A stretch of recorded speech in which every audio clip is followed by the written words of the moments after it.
ಶಕ್ತಿ ಹೆಚ್ಚಾಗ್ಯದ, ಆಕೆ ಕೀರ್ತಿ ಜಗತ್ತು ತುಂಬ ಬೆಳೆದ ತಿಳ್ಕೊಂಡು ನಾರದ ಹೋಗಿ ಲಕ್ಷ್ಮೀ ಸರಸ್ವತಿ ಪಾರ್ವತಿ ಹೇಳಿದ್ರು. ಹೌದ್ರಿಪ್ಪ. ಬ್ರಹ್ಮ ವಿಷ್ಣು ಮಹೇಶ್ವರ ಹೆಂಡ್ರವ್ರ ಹೌದು. ಅವರ 3 ಮಂದಿ ಏನ್ ಮಾಡಿದ್ರಿಪ್ಪ? ನಮ್ಮತ್ತ ಗರತಿ ಹೆಣ್ಮಗಳ ಮರುತ್ತ ಮಂಡಲದಲ್ಲಿ ಅಲ್ಲ ಅಲ್ಲ 3 ಲೋಕದಲ್ಲಿ ಯಾರೂ ಇಲ್ಲ, ನಾವೇ ಕೀರ್ತಿಗಳ ಶಾಲೆಗಳಾಗಿರ್ತೀವಿ ಅವರು ಮೆರೀತಿದ್ರು.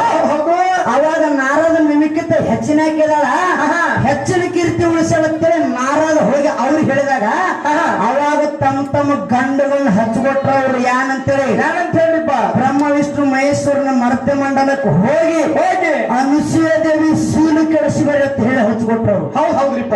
ಹೌದಿಲ್ಲ? ಅವಾಗ ಶೀಲು ಕೆಡಿಸಿ ಬರಿ ಅಂದಂತ ಸಂದರ್ಭದಾಗ ಏನಾತ್ರಿಪ್ಪ? ಇವರು 3 ಮಂದಿ ತ್ರಿಮೂರ್ತಿಗಳು. ಇವರು ಮೂರ್ತಿಗಳು, ತ್ರಿಮೂರ್ತಿಗಳು. ತ್ರಿಮೂರ್ತಿಗಳು. ನಿಮ್ಮ ತ್ರಿಮೂರ್ತಿಗಳು 3 ಮಂದಿ ಬಂದ ಅನುಸೂಯ ದೇವಿ ಮಂದಿರಕ್ಕೆ ಬಂದ ಭಿಕ್ಷಾಂಬತ್ತೆ ನಾಟಕ ಮಾಡಿದವರು ಬಂದಲ್ಲಿ. ಹೌದ್ರಿಪ್ಪ. ಅವಾಗ ಹೆಣ್ಮಗಳ ಬಂದು ಭಿಕ್ಷೆ ಕೊಡ್ಲಿಕ್ಕೆ ಬರ್ತಾಳ. ಆ ಸಂದರ್ಭದಾಗ 3 ಮಂದಿ ತ್ರಿಮೂರ್ತಿಗಳು ಹೇಳ್ತಾರ, ಏನಂತ ಹೇಳ್ತಾರ? ತಾಯಿ, ನಾವು ಈ ರೀತಿಯಾದ್ರೆ ಭಿಕ್ಷೆ ತಗೋದಿಲ್ಲ, ನಿಸ್ಬತ್ಲೆಯಾಗಿ ನೀವು ನನಗೆ ಭಿಕ್ಷೆ ಕೊಡ್ಬೇಕಂದ್ರ. ಹೌದ್ರಿಪ್ಪ. ನಿಸ್ಬತ್ಲೆ ಅಂದ್ರೆ ಏನ್ರಿಪ್ಪ? ಮೈಯಾಗ ಒಂದು ಚೂರು ಸುತ್ತ ಬಟ್ಟೆ ಇರಬಾರ್ದು, ಅರಿಬಿರ್ಬಾರ್ದ್ರಿಪ್ಪ. ಬಟ್ಲೆಯಾಗಿ ಬಂದ ನಮಗೆ ಭಿಕ್ಷೆ ಕೊಡಂದ್ರು. ಅವಾಗ ಶಿವ ಪತಿದೇವ ತಗೊಂಡು ಅನುಸೂಯ ಪತಿದೇವರ ಧ್ಯಾನ ಮಾಡಿದ್ರು. ಗಂಡನ ಪಾದವನ್ನ ತೊಳೆದಿರ್ತಕ್ಕಂತ ನೀರು ಜಗಲಿ ಮೇಲೆ ಇಟ್ಟು ಪೂಜೆ ಮಾಡ್ತಿದ್ರು.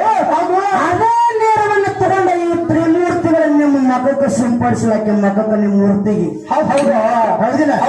ಅವಾಗ ನಿಮ್ಮ ಮಗಕ್ಕೆ ಸಿಂಪಡಿಸಿದಾಗ ಅವ್ರು 3 ಮಂದಿ ಅಕ್ಕಿ ಮನೆಯೊಳಗ ಕೂಸಾಗಿ ಆಡ್ಯಾರ. ಹೌದಿಲ್ಲ? ಅಕ್ಕಿದ ಕೀರ್ತಿ ಅದೇ ಶೀಲಾ ಕೆಲ್ಸಕ್ಕೆ ನೀವೆಲ್ಲ ಮೂರ್ತಿಗಳ ತ್ರಿಮೂರ್ತಿಗಳ ಬಂದಿದ್ರು ಕರೆ. ನಿಮಗ ಯಾಕ ನೀವೆಲ್ಲ ಸುಮ್ಮ ಮಾತಾಡಂಗಿಲ್ಲ. ವಿಷಯ ಏನ್ ಹಿಡಿದಿಯಲ್ಲ ಅದೇ ಹೇಳ್ಬೇಕಾಗಿ. ಹೌದ್ರಿಪ್ಪ. ಹೌದಿಲ್ಲ? ಶೀಲಾ ಕೆಡ್ಸಕ್ಕೆ ಬಂದವರು ತ್ರಿಮೂರ್ತಿಗಳ. ಯಾಕೆ ಅವರಿಗೆ ನಿಗಲಿಲ್ಲ? ಆಕೆ ಮನೆಯೊಳಗ ತಮ್ಮ ಮುಖ ಇಟ್ಕೊಂಡು ಆಡಿಲ್ಲ, ತಮ್ಮ ಮೂರ್ತಿ ಮುಖ ಇಟ್ಕೊಂಡು ಆಡಿಲ್ಲ. ಸಣ್ಣ ಕೂಸಾಗಿ ಆಕೆ ಮನೆಯೊಳಗ 9 ತಿಂಗಳು ಆಡ್ಯಾರ. 9 ತಿಂಗಳ. ಹೌದಿಲ್ಲ? ಎನ್ನ ಆಕಿ ಪತಿವ್ರತ ಧರ್ಮದ ಶಕ್ತಿ ಜಗತ್ತಿನ 3 ಲೋಕದಲ್ಲಿ ಕೀರ್ತಿ ಬೆಳೆದ. ಕೀರ್ತಿಯಾಗಿ ಬೆಳೆದ್ರಿಪ್ಪ. ಹೌದಿಲ್ಲ? ಈ ಸದ್ಯ ಕೂಡ ನಿಮ್ಮ ಹಾಲು